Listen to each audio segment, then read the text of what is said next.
अस्सलामुअलैकुम everyone, welcome back to another episode of knock knock with Lara. आज मैं आपके लिए लेकर आई हूँ एक बहुत ही cute useful mini rechargeable fan जो समर के लिए परफेक्ट है। यह है premium quality mini portable fan.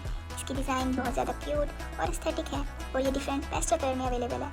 Study table, office desk, makeup table और ट्रैवल के लिए परफेक्ट है।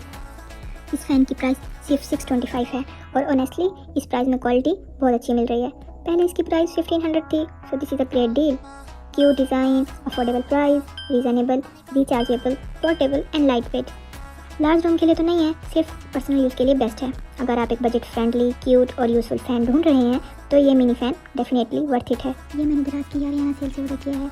If you like my review then like, share and hit the subscribe button. अल्लाह हाफ़िज़।